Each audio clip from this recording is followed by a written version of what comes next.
Welcome back to another episode of Surviving Out of Spite. This is the part 2 episode of our Scars Beneath the Surface, talking about medical trauma, where I lost internet. So we didn't get to finish our conversation. So we're going to try to remember what we were talking about, which good luck to us. I actually do. Trying to figure that out. For once, I actually do remember.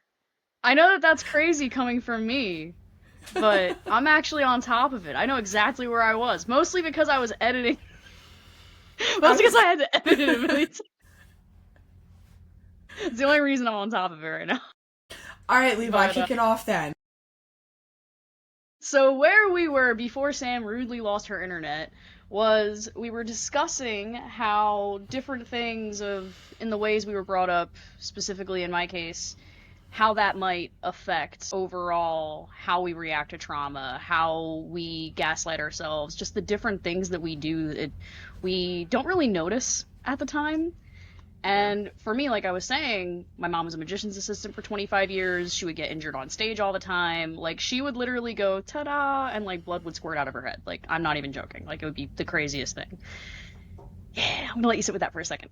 But it was, like, really, really common for her to get injured and, like, have to put her body back together all the time because, like, the show must go on. Like, that was always how things had to be. And I think I internalized that a lot. And I always had this, well, the show must go on mentality where no matter what was happening, if it didn't force me to double over in pain and sit down, like if I could power through it, it meant I could keep going in my mind at the time. Obviously, that's not how you should ever do it. Ever. Well, do not do that. It's interesting because you can look at this in two ways. Like, it's a good survival mechanism as long as you don't take it to the extreme. You know, like pushing through certain things is okay. You know, that's going to, the level of which you can push is going to vary person to person, disease to disease. Like, I'm not here to tell you, like, if you feel pain, push through it. That's going to be your individual choice of what am I able to handle and what can I do. And I think that because, and I know we had said it in the first episode, that when you are in the disability community or you have a chronic disease and you feel like you've been held back and you double down to, I'll say, prove your worth, right? When you have that like conversation, either the society makes you feel that way, like, all y'all make us feel that way. And then we end up making ourselves feel that way. So then we end up taking this from a healthy perspective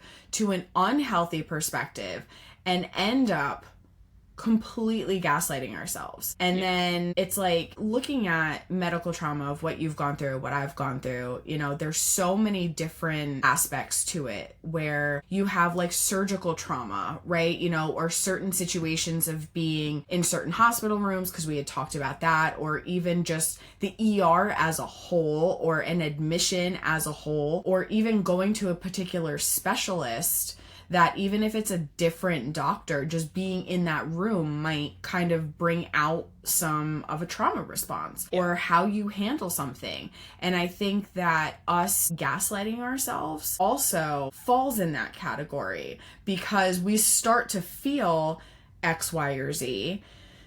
We don't want to feel X, Y, or Z. And we have to make the decision, like, do I acknowledge this or do I not acknowledge this? And that can be healthy or unhealthy. It all depends. It's very nuanced and it's very different person to person. And I think as you have so many issues, you also develop a tolerance to certain levels of pain, to certain issues. And I'm looking at you right now. I mean, literally and figuratively looking at you with this point that I'm going to drive home right now, is that you develop this level of tolerance that you don't even realize that you are gaslighting yourself or that you should go do something about this because you've gotten so used to this level of output, or however you want to look at that, that you're like, well, this is normal, right? No, it's not freaking normal. And it's not even normal for the disease state. Like, there are some things that are not normal for able-bodied people who don't deal with chronic disease, right? That they look at it and they're like, what the hell is that?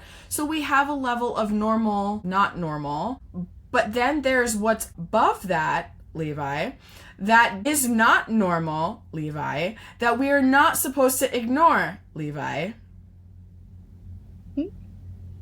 Me? You talking to me? Guess you.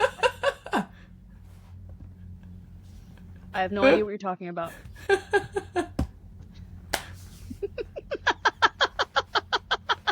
No, I know exactly what you're talking about. So anyway, I'm sorry, I had to be a troll for 5 seconds. I'll go back to my tagline for this. What did we learn? Listen to Sam. I know! Well, the worst part is, like, I don't blame you. Like, because I've done the same damn thing, just in a different situation. It's just you were like, I could do that it too. worse. And then you ran with it. You were like, watch me. Like, all of a sudden, Levi's like, hold my beer. Boom. Brains, man. It's those brains. They don't function well, but they read each other's pretty good. Well, there's nothing wrong with dark humor. No, there really isn't. I think it's one of the most healthy ways to approach a situation, and I think it's kind of what's kept me not only sane since I started this whole thing, like, back in, like, 2016, but, like, especially now, just being able to step back from the situation and make whatever idiotic jokes I need to make to keep the light inside me there and not let that go out. Because I think that's been the hardest thing in this process to keep going, right? Like, how do I don't want to say, like, maintain, like, a sense of positivity, because I hate that word. I do. Yeah. But, like, how do I maintain that brightness that is a part of me that's who I am? Like, how do I keep that from burning out? How do I keep from going into that, like, weird, almost, like, hopeless way of thinking? Yeah. And for me, I feel like having that sense of humor is really the only way I've been able to really do that, because that's when I'm able to really be real with people. And, like, it's like a little bit lower risk, because it's like, oh, well, they might be kidding, but, like, if you know me well enough, like, there's a little bit of truth to every joke.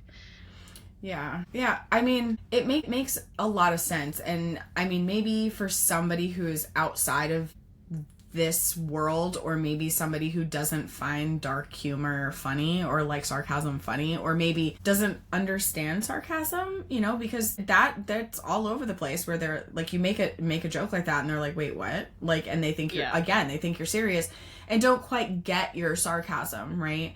But, like, it's kind of like, you don't want to be eaten alive by this disease. You can't change it. You can't cure it. You can't make it go away. Like, I'm sorry, like, people who are well-intended, but, like, yoga is not going to fix me. Like, these things are not going to fix me, right? So what can I do? What do I have control over in this situation? And I think that's where this stems. And at least speaking for myself, that the more I think about it, the more I kind of wonder, is like, in the times that, like, you take it too far, or the times that your coping mechanisms are just not it, and you've kind of, like, you in the back of your mind, like, the truth is there, and and it's knocking, and you're just not answering. But it makes me wonder, like, is this just, how did I just leave? I turned into you. I had a point, and it was there, and then it was gone. I think I got to a point where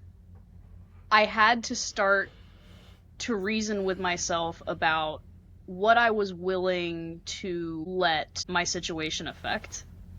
And it's like, I almost got to a point where I was starting to realize, like, you know what? I can tolerate dealing with the physical symptoms. Like, they're terrible. I hate them. But if that's the extent, I'm fine with it. Like, if it starts to change me, if it starts to change who I am as a person, if I start to go down a really dark spiral because of it, that's not okay. Like, in my mind. And that's not to say that I didn't do that a million times, because I did. Like, in the early parts of it, when I was, like, 22 and, like, pissed, I mean, I kicked a chaplain out of my room. I literally did. Yeah. Like, that was the last person I wanted to see, and, like, that was just me being honest. Like, when you feel like you're being picked on and you're 22, that's the last person you want to talk to. Yeah. And the funny thing was, like, my mom, like, rushed after him, I think this was actually during like my 3 back-to-backs, like really early into my diagnosis. And my mom went to him and she was like, look, like she has no idea like what she's saying, like, come back tomorrow, she might really need you. And she was right. And when we spoke before my procedure, like it really did actually help. And I just needed to be able to take a step back from myself, because when you're so close to the situation and it's so visceral and everything is so new and so fresh, it's very easy to not be in the right headspace to talk about it, process it, explore it, and really accept what's going on. I mean, like, I Yeah. think there were so many times I just flat out didn't accept what was going on. That Oh, chaplain yeah. was actually the same person who literally, the day of my surgery, he's like, I need you to do something for me. And I'm like, what is it? He's like, I need you to say, I'm having brain surgery today. Hmm. And you're making me say things I don't want to say. And he's like, but you need to make peace with it. You need to accept it. He's like, everyone can feel this right now. And I'm like, but that's Yeah. really how it went for me. And there's going to be times where those wounds become fresh again. Like, for instance, right now for me. Like, I thought Yeah. I had 3 good years of not really dealing with that much, or pretending I wasn't dealing with that much. And, like, it's very frustrating to be back in the same situation and not really know how it's going to turn out. Yeah. It's funny that you bring up acceptance because I mean, and I know that I'm not the only one that like you get this thing, right? And it's chronic. It ain't going anywhere. And you can either like deal with it or you can accept it. But I think that you go like you ebb and you flow with that where like there are times where like I accept this. And like right now I'm in a headspace where like I accept that this is my life. And that doesn't really change, but like my ability to handle it or the feeling of like why me, like I have to come back to accepting that this is it. And I have to come back and forth of I accept that this is my life. I accept that this is the hand I was dealt, And like when I was septic back in 2022 and into 2023 because that was a whole long process. I remember. But dealing with that and getting back there, like you talking about somebody saying like I'm having brain surgery, like I had to sit there and be like, I'm septic again. Like again. Like I have to go through this again. This is the 5th effing time that I have to do this again. I have to sit here and be like, I'm okay. Like I can handle this. I could not handle it. That was not good. I mean, how sick I was for months dealing with that infection until it got so bad that they're like, hey, you're septic, and like for me, I like looking at it from a gastroparesis point of view. Like I've accepted that there are foods that I'll never eat again. At this point, like I don't even care. I don't crave them. I don't want them. Like it is what it is. But I also know that I am in a different space from some patients. Depending on where you fall and what your treatments have been, I can eat some things and I'm okay with where I'm at, but talk to me when I was on TPN and I couldn't eat anything but ice cream. Like I did not accept that, but I just look at all the things that we've been through and all like the different moments of even just mentally, physically, like you brought up the physical symptoms, like yeah, you can handle some pain. Like we develop a tolerance to pain, Oh yeah, and we pain's develop a nothing to me. tolerance to certain things. But when it starts messing with you in other ways of your anxiety and all of these other things, and it just manifests to a visceral reaction that you're just like, I don't even know why I'm feeling like this. I don't know why I can't bring myself to call the doctor right now. I don't know why I can't bring myself to go do something or to take care of myself or make the smart choice. It's not because you're being a baby. It's not because you're like incapable of doing it. It's it's a trauma response. And I think the moment that I realized that some of the things that I was doing were because of that, in a way that allowed me to try to handle my responses a little bit better, or like what to do when I start to notice that. Because in the moment, it's like I wasn't giving myself grace, because I'm like, oh, you're stupid. Like, you should just be able to do this. Like, handle it. You've handled it before. Like, I wasn't nice to myself until I realized what was actually happening. And then I realized, like, this is the exact moment that I need to be nice to myself, because I know what I've been through, and I need to be a little bit more gentle in these moments when these things are happening. It's not about that I can't make a phone call right now or take care of myself, but I can't actually make this phone call right now and take care of myself. And I had a similar moment like that yesterday, where I was looking at my mom, like we were just like sitting, relaxing after a long day, and I'm like, I am tired. I was like, it's like a different kind of tired. Like, it's just completely different. It's a life tired. And we were running through all the things that we had to do for pre-surgical and just getting anything else out of the way. And I was like, I don't know if I can do it. Like, I don't think I can do this. And she was like, I've got you. I'm going to help you. She's like, I know. She's like, and it's a lot to expect anyone, like, regardless of, you know, what disease state, what situation, you know, it's a lot to expect a patient who's going through something like that to basically be the secretary, to be the nurse, to be the insurance agent, to be all those things, when the only thing you really should be doing right now is just being you and trying to wrap your mind around the situation. Like, I feel like part of my problem for so many years was I didn't have time to wrap my head around the situation. I still don't think I've ever had time. And I keep waiting for that little pocket of space for me to be able to process this and just take a little mental vacation, and it never comes. It never comes. It might not. No, it might not ever that's come. the thing I had to learn, because there literally is no such thing as good timing. There is no such thing. You wait for it, it will never happen. Yeah. Like, it is just the truth. And that's why I've had to just start, like, incrementally trying to process this. I mean, I will say my reactions, just like what you said, like, they've gotten somewhat better over the years, but I'm not gonna lie, like, there was a part of me... How familiar are you with the Hunger Games? Not really. Okay, well, for anyone who is, there's when they do the second quarter quell after Katniss survives, and she's like, oh, I get to go live my life now, woo, yeah, JK, they pull them all back in, and they want to kill him again, and that's how I feel right now. So, like, that's pretty much where I've been. Like, I was, like, watching...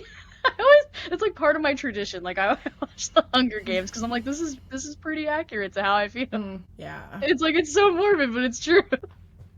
Hey, if it works, like, it doesn't have to make sense, you know? No. It doesn't have to make sense to anybody else. And, you know, there's just thinking about all of the things in the last couple of years, like, it's been kind of running through my mind because we talked about this, and some of it was actually, like, on my mind before that. So it kind of made all of this conversation, like, really interesting timing, right? And like, when I sit back and think about, like, the last decade plus of my life, and I sit here, it's like on a day that I'm, you know, reaccessing my port, right? Because you only get like a couple hours free of, you know, not having your central line access, and I have to sit down and clean everything, put everything together, and set up everything, and Adam is there, and I'm like, I have to do this all over again. And next week I have to do this all over again. And for all the weeks before that I had to do all of this. And when you sit down and you, like, list it all out on paper, not that we've ever done that, because I would not recommend that for us or anybody else. Do it. I'd mentally shatter on that day. Hypothetically, we list out all of these things on paper. Like, I could fill rooms. And like when I really think about all of those things that I've survived, that I've dealt with, even on the more minute scale of my life, of just the BS things to deal with, all the way up to the holy hell, I almost just died moment, it's like you kind of sit back and it's like I'm stuck between a moment of appreciation for the fact that I'm still effing breathing, and also a moment of WTF, you know, like, why? How? How did, what? Like, I can't comprehend it, which is, again, why I never would recommend actually doing that. But when you really sit back and you're like, holy shit, I really survived that. And like you just go about life like normal. You know, once everything calms back down, it's as if it never happened. And you semi-bury the trauma, you semi-deal with it, and then like you're just going about your life and like all of a sudden it's like bam, like, hey, trigger, like, how's it going? And you're just like, I never learned how to deal with you, so go back in the closet and stay there. And it doesn't want to go, and it doesn't want to go back. It's like, no, you have to deal with me right now. And I'm like, I don't have time for this. And it's like, no. So it forces you in some situations to actually have to deal with it. And to everything that you were just saying about like the timing is never what you want it to be or need it to be. It comes at the worst moment when you're like, do not have the bandwidth for your shit. I don't want to do this. But you have to. And that's the life and end scene. That's where, that is the life that we live, you know? Like, the things that we never asked for, we get. The things that we ask for, we can't find. You know, the things that we don't want are always at our door. We don't sleep. We're tired. We're hungry, but we can't eat. Some days nothing tastes good. Some days I just cry. I don't know why. It just happens. And then, you know, all the other things that I could, if I had more fingers, I could add more to. But like, I just, yeah. You know what would ever, you know what would happen? Like, honestly, the thing that would totally screw us, if it ever existed, would be a patient version of Show Me the Carfax.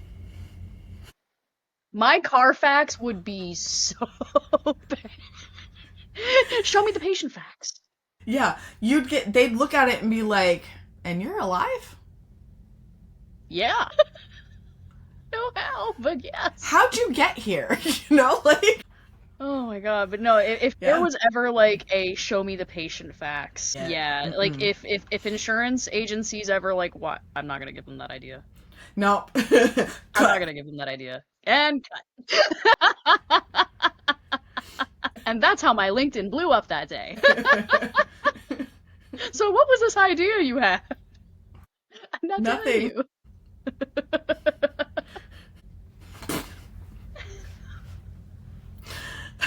Well, you know what?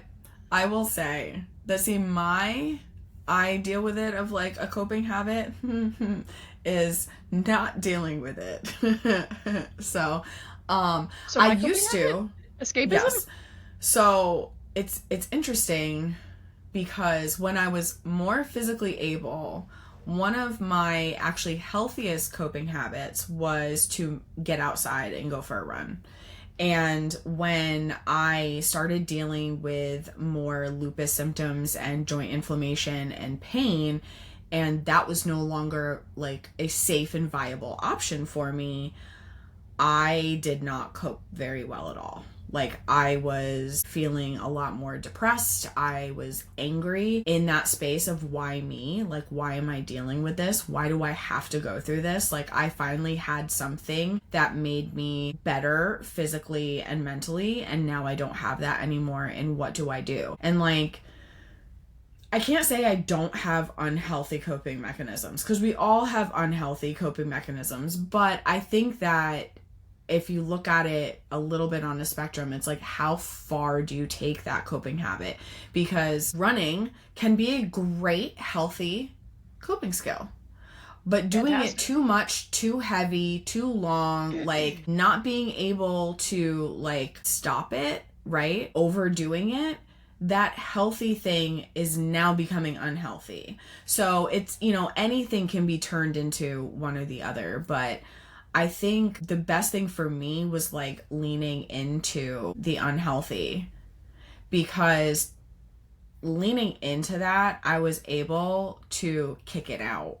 By acknowledging its presence, by acknowledging that this is how I feel or this is what I'm dealing with. For me, the only way to work through that or get it out of me or get rid of it was to acknowledge its presence. If I just was like, I'm not dealing with you right now or anything else, or, just try to live with it, I couldn't do that. I had to acknowledge the pity party, the why me attitude, the anger, the anxiety, the sadness, any of those things that it was making me feel. I found that if I leaned into that and allowed myself to say, this sucks, like, you are going through something hard and it is so difficult, and you don't deserve this pain. Nobody deserves this pain. You don't deserve to be scared. You don't deserve to feel this. You don't deserve any of this, and it's completely and utterly unfair that you have to deal with this. It is.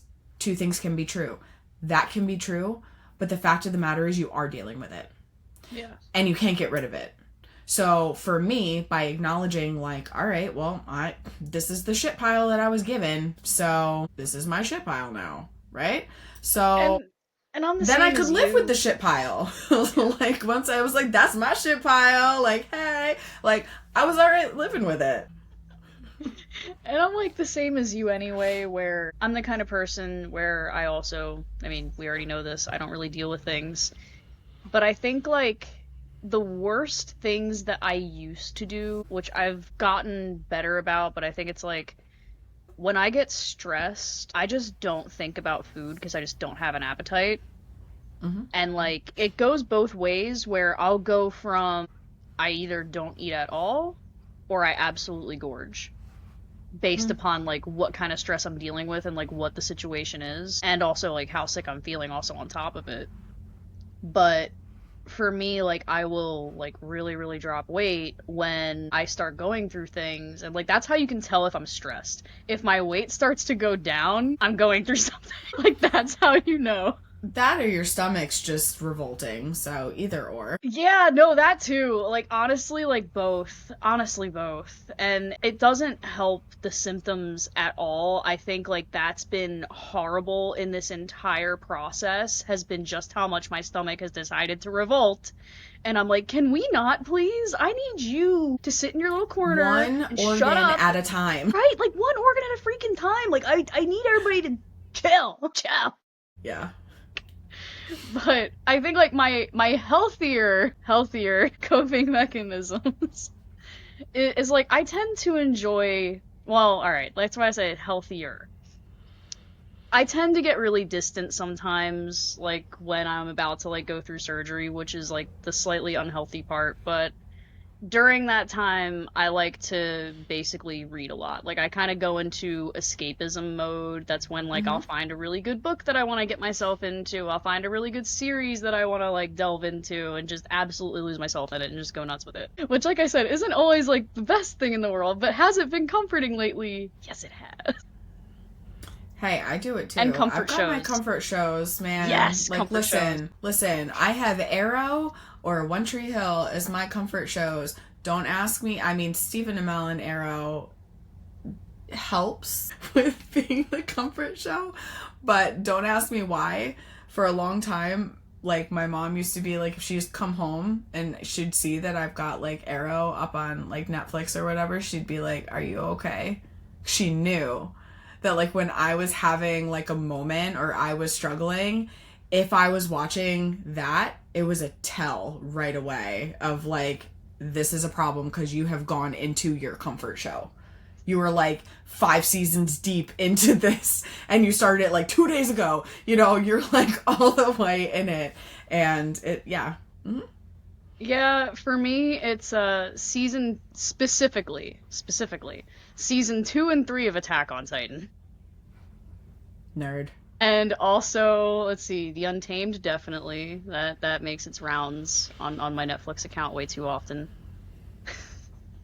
I also have this really weird thing. I don't know why I'm like this, but for some reason, like when it's like late at night and I just need like a TV show on like in the background, that way I'm like drowning out everything else. It's like Mm-hmm. it needs to be either like one of three things.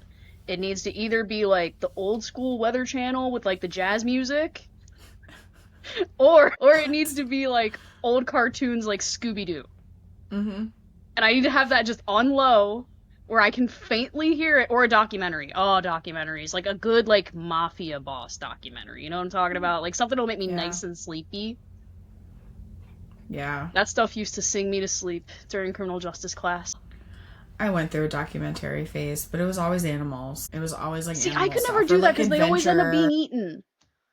Oh, see, the perk of having glasses and being like blind is I just kind of slide them down a little bit and I don't actually see what's on the screen. And I'm like, cool. And then it goes into another scene and I'm like, ooh, other babies. So, That's me like all the time, but my problem is my hearing from me being blind has gotten crazy. So instead, every time something comes on that I don't want to see, fingers in my you ears. know, they do make mute buttons. I can't find it, Samantha. I'm blind, you ableist.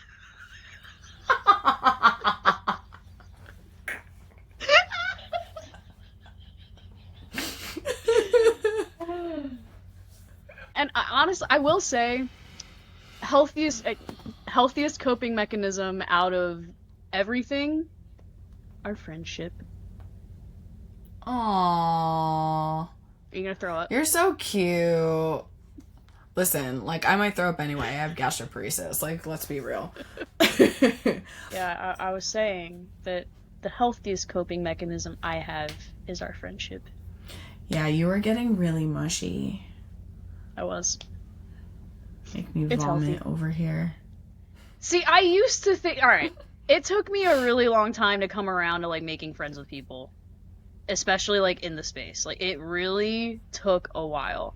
Because, like, when I first joined the rare disease community, and, like, Facebook groups were, like, way more prevalent, I feel like a lot of people our age kind of got chased out of that, and now we all just kind of live on Instagram and just kind of, like, tag each other in memes. Yeah. But basically, during that time, I like came into contact with so many just toxic adults that I just couldn't hang. And like, there were people that were just straight up like batshit crazy. And like, Yeah. you have to protect your peace. And my peace, I genuinely needed to protect. Like, it was to the point where I had people that would like call me way too often wanting to like complain about different stuff. And it's like, I want to be there, but like you need to remember that I'm going through something too.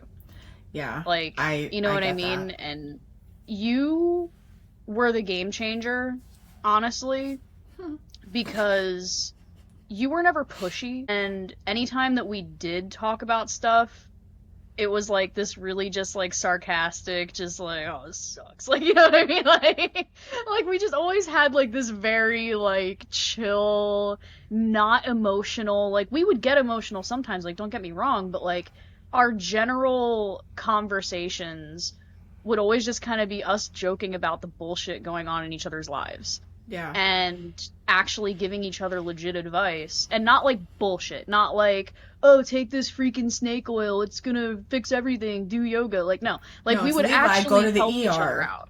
Yeah, you know what I mean? Like, you would actually sit down and like listen to me during times when I didn't want to say it to somebody else. Because like I knew that I could go to you, because like we had had so many conversations by then about different things that literally I was like, well, if I go to Sam, she's the only person that isn't gonna be surprised. Mm-hmm. I was like, so let me just go. Yeah, see, Because I knew there would be no judgment. And that was true. Like, you've never judged me, no matter how weird the text not was, to your face. no matter No, how I'm just weird kidding. the medical photo. Yeah, you know, the thing is, I think I feel the same way a lot of everything that you said, because my experience was pretty similar. And you're around, like, the groups are great. Don't get me wrong. I found a lot of great people in different groups and different places. And for some people, it is a really good place because maybe you feel socially isolated or the people around you don't understand illness or anything. So being in the group and like being able to vent or complain to people, you know, and have people like hype you up or listen or whatever, like there's room for everybody in these places. But for me, when I got to a certain place in my life, I didn't feel like I had a place in those groups anymore, and those groups didn't really have a place in my life anymore. You know, the friendships that came out of that, whether it was an advocacy group or a disease state group, whatever, like I already had those, like they already developed, so I didn't need that group anymore to fill like the gaps that I had, because I already developed those friendships. And even with you too, like, you know, we worked together, but we also were friends too. So it's in like a dual space of like, I'm not gonna bullshit you. Like, if you need something or there's something here or we need to talk about something, whether that was work at the time or friendship stuff at the time, like my attitude is just what it is. Like, I'm not going to beat around the bush. I'm not going to sit here and say one thing and mean another. Like, I'm not going to judge you, because who am I to actually judge you? What authority do I have to make that judgment? I don't. And that's the space where, like, do you need a hug? Do you want advice, or do you want to vent? You know, pick one. What do you need from me today? And that's fine. And whatever it is you need, that's cool. The only exception to that rule is when you tell me things and you need to go to the ER, I will just supersede questioning and just tell you to go get help. But you know, it's in that space of like, again, a little bit of dark humor, you know, where like you got that with me, so I knew that like I could be that way with you. And to be completely realistic, like, again, this sucks. Like, I don't need to call you at 3 a.m. and cry about how miserable this is. But if you needed to call me and cry about that, that's cool. I'll be there. I'll do that. But like, we didn't need to do that at that point anymore. Didn't need to do that, because we already acknowledged that this sucked. So it's kind of like, is complaining about this, is this type of coping mechanism, is this thing going to get me any further? No. And I've always been more of a self-soothe kind of person. Yeah. As much as, you know, are there times when I want to talk and when I want to vent? Yes. Do they happen often? No. Yeah. Like, if I'm calling you, it's bad. Mm-hmm. And you know that. Like, do not, like, I get really, really quiet about stuff. And, like, for me, I think for the most part, like, when I say, like, self-soothe, like, I just go into a place where I'm pretty much just trying to process, listen to music, write my thoughts out, reflect on it, and just really have some honest, hard conversations with myself about everything. Because, like, and there's nothing you're wrong basically... with Yeah, and you're doing that in a conversation with another person. Like, sometimes you need another person to be a sounding board. I got used to being in the hospital by myself. I got used to being alone. So for me, it was really, really easy to become my own sounding board. Yeah. So a lot of times I pick and choose, like, okay, is this something I can handle myself, or is this something that I'm potentially trauma dumping onto another person? You know what I mean? Like, I would rather handle it myself. Mm-hmm. And anytime that I do, like, eventually come around to talking to people about it, I'm always trying to make sure they're in the right mind space to deal with it. That's the first thing I always do, is make sure that I'm cognizant of the fact that I'm not the only one going through shit. I'm not the only one that has a life. And even if someone doesn't have a rare disease, they could have lost someone the other day. I don't know that. Yeah, you don't so know. It's like, if I come in here through. like, everyone's going through everything at all times. And, like, that's why if I can try to self-soothe to some extent, and if that's something that, you know, people can learn to do, it's something that I honestly recommend a lot of times. Because being able to be alone with your thoughts, being able to ask yourself hard questions and really reflect on what it all means to you, that is stuff that is inner growth. That is stuff that is so important to who we are as human beings. Yeah. And if you can't like the person that you're alone with at the end of the night, which is you know what I mean? Yeah. I think some of why it's hard to reach out to other people or talk to other people is because when you bring somebody in, then there's an element of like, I get to or I need to rely on this person.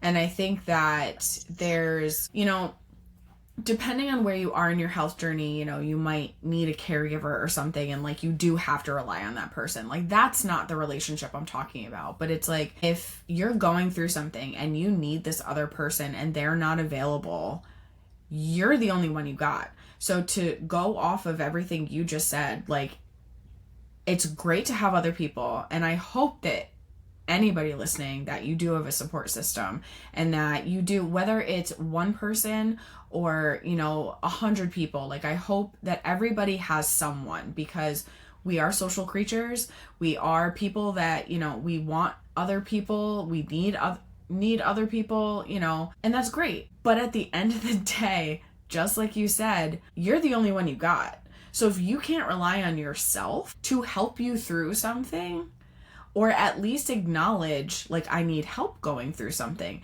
it doesn't mean that you can't reach out to somebody and say, hey, I need a little help with this. But it's hard to do that, I think, especially for people who've been through something like we have. And a lot of the chronic illness community is because we've all, I think, are at more risk of being left behind by people or to be judged by people. So then you have to, you're in this space where like now you're relying on somebody and you don't know if they're going to leave you. So you don't want to have to rely on them because you don't know if they're going to be here tomorrow. Friendships leave, people leave, family leaves, like that happens. So it's a good coping mechanism to be able to be by yourself. But just like everything else that we've said, taking it too far can be harmful to you just as much as relying on other people too much is going to be harmful, because you're not doing that inner work that you need to survive. And we all do need, and that's humans, that's people. Like, we all need some level of internal work to survive whatever it is, whatever life you live, because nobody is going to escape something.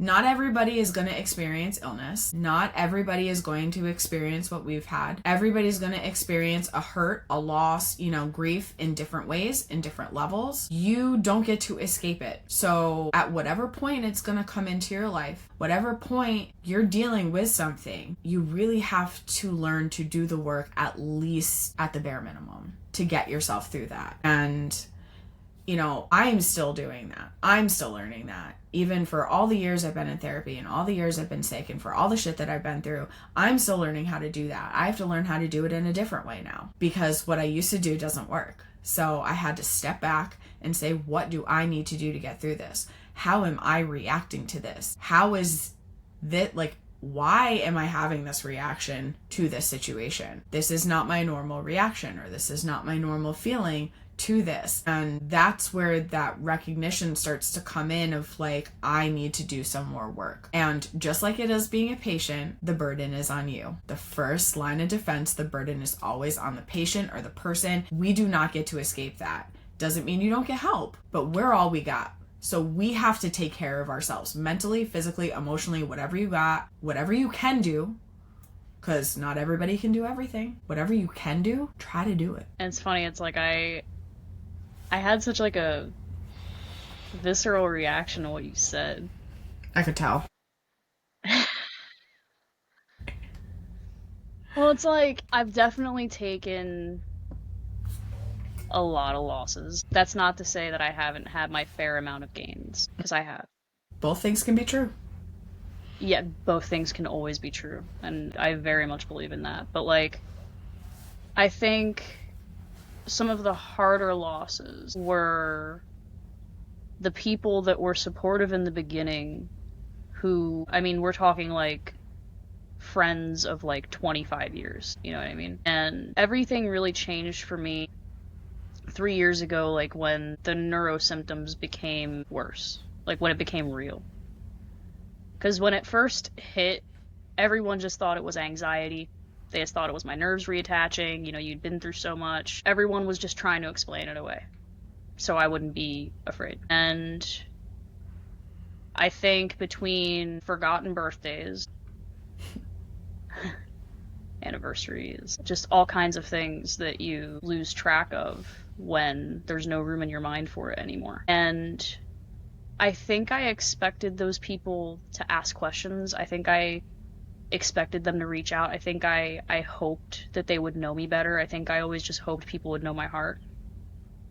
But when it really came down to it, it was like I couldn't get them to understand how things had changed. It was almost like people were tired of hearing my excuses, not understanding that it's not an excuse. Like, it's not something I can change. Like, I can't fix it. Like, I understand how it sounds, and I know that people use excuses so often that it makes the times when you're actually trying to explain to someone sound like bullshit. Yeah. But, you know, like, it was so challenging for me being in a situation where someone's like, well, how could you forget that? And it's like, how could I not? Yeah. What do you mean? Like, how do you not understand how I'd forget that? Like, I'm not trying to. I would never do it on purpose. Like, I set millions of reminders, but, like, especially, like, when I had to, like, get off Facebook, because that was my reminder. Mm-hmm. And, like, as soon as I lost Facebook, I was screwed. I was so screwed. There was no hope for me. Yeah, I know. It's a weird life because you have to come to accept some things and you don't want to, and things change and you lose things, you gain things, you figure out how to handle it. You need to start handling things differently. It's constantly changing and evolving, and we have to be able to constantly change and evolve with it as we go. And I think that there's so much more that we could sit here and say. There's so many pieces, there's so many stories, there's so many examples, there's probably a bunch of metaphors we could even, use in this situation. Millions. But I think what it really comes down to is that, like, the things that people go through with chronic disease that is assumed of, like, what you deal with. There's so many things in addition to that you don't see that people are dealing with.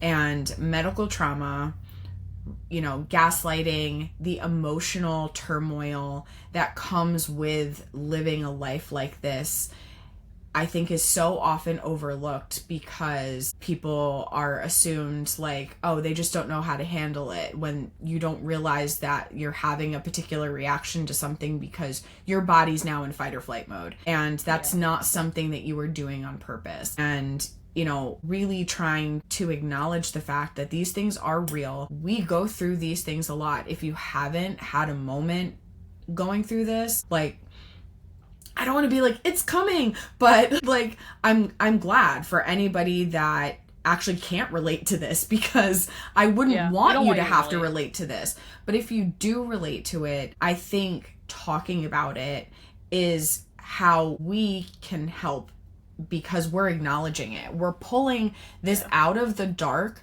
and to say, like, this is real. Like, this is a thing that so many of us deal with, and so many of us have to try to work through with very limited support for the most part. And we have to acknowledge something that other people aren't acknowledging. So it's like, there's so many nuances and there's so many pieces to this that forever we could have a conversation about. But I think really it's just that it's real. What you're feeling is real, it's valid, and hopefully by the end of this you realize that you're not alone. Yeah. And if God forbid you ever do feel alone, we'll be your support system. Yes. And I will end us here because I will probably lose internet at some point again, because that's how things happen. But yeah, I don't know what else to say here. Well, then, since this is probably the last time you're going to see me before my surgery, well, at least on this podcast, I promise that I will give updates as soon as possible, and I will keep you guys in the loop. And until then, signing off.